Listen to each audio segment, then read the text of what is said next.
Let's begin with the vocabulary from Al-Baqarah verse 90. Baghiyun, jealousy. Abdun, ibadun, servant.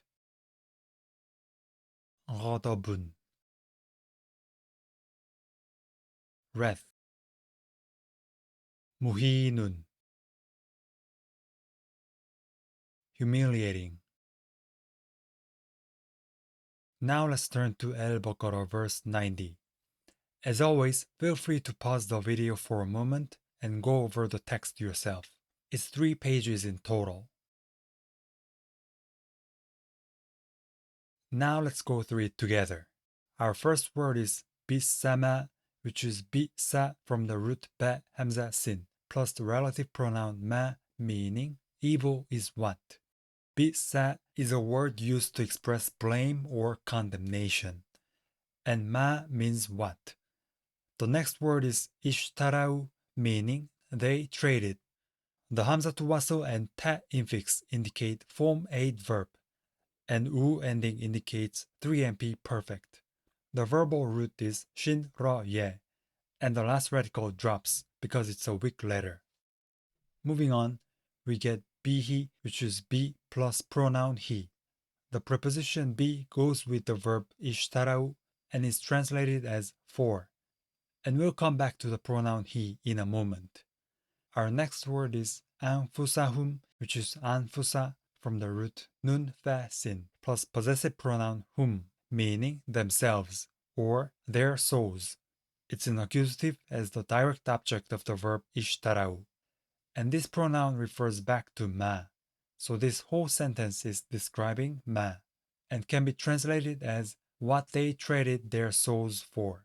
So to recap the first line, bisamashtarau bihi anfusahum means evil is what they traded their souls for. Moving on to the second line, an means that, and is typically followed by a subjunctive verb. And then we get yakfuru from the root kafara, meaning they disbelieve. The u ending here does not indicate 3MP perfect because we have the imperfect prefix at the beginning. So we are looking at a 3MP subjunctive verb. An plus a subjunctive verb is used here to specify what is evil. Moving on, we have bima, which is be plus ma, meaning in what. Up next is anzala from the root nun zay lem, meaning he has sent down.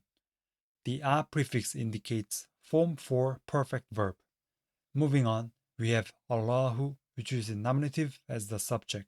So the second line, ay yakfuru bima anzalallahu, means that they disbelieve in what Allah has sent down. And to recap from the beginning, we can say, evil is what they traded their souls for, that they disbelieve in what Allah has sent down. Moving on, we have baghyan from the root ba ghain ya, meaning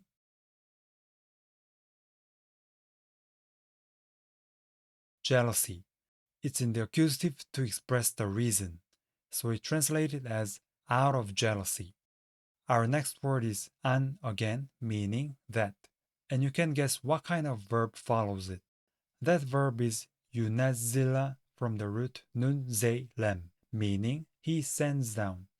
The shadda on the second radical indicates form 2 verb, and the u prefix, kasra as the stem vowel, and fatha at the end instead of dhamma indicate 3ms subjunctive. Moving on, we have Allahu, which is in nominative as the subject. Up next is min, meaning from or of. Next we have fadlihi, which is fadli from the root fa dot lem, plus possessive pronoun he, meaning his grace. It's in genitive because of the preposition min. So the first line, baghyan ay yunazzilallahu min fadlihi, means out of jealousy that Allah sends down His grace. Moving on to the second line, we get ala, meaning upon. Up next is man, meaning whom. Coming next is yasha'u from the root shin ye hamza, meaning he wills. Next up is min, meaning among. And then we have ibadihi, which is ibadi plus possessive pronoun he, meaning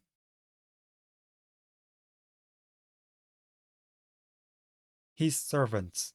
Ibadi is from the root ain ba del, and we saw a word from the same root in Al-Fatiha verse 5. Here, na'budu was the verb from the same root meaning we worship. Coming back, let's recap the second line. Ala may yasha'u min ibadih means upon whom he wills among his servants. And to recap from the first line, we get out of jealousy that Allah sends down his grace upon whom he wills among his servants. Moving on, we have faba'u, which is fa plus ba'u from the root ba waw hamza, meaning so they incurred. Here you might notice that this u ending looks a bit different from the normal 3MP perfect verb. In Quranic orthography, the final alif of the 3MP conjugation is dropped when the last radical is a hamza. Moving on, we have bighadabin, which is b plus ghadabin from the root ghain dot ba, meaning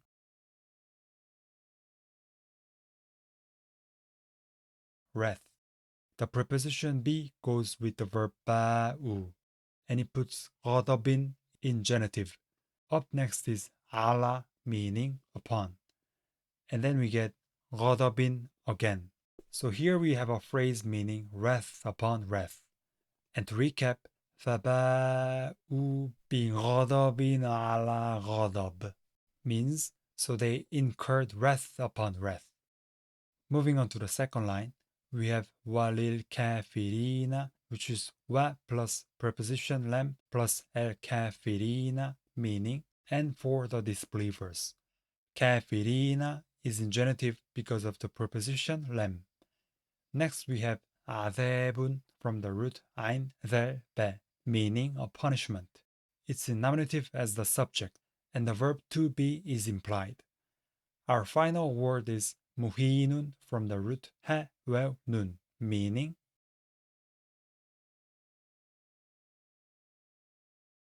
humiliating. The mu prefix and the kasra as the stem vowel indicate form for active participle. It's an adjective describing adhabun, so it's also in nominative.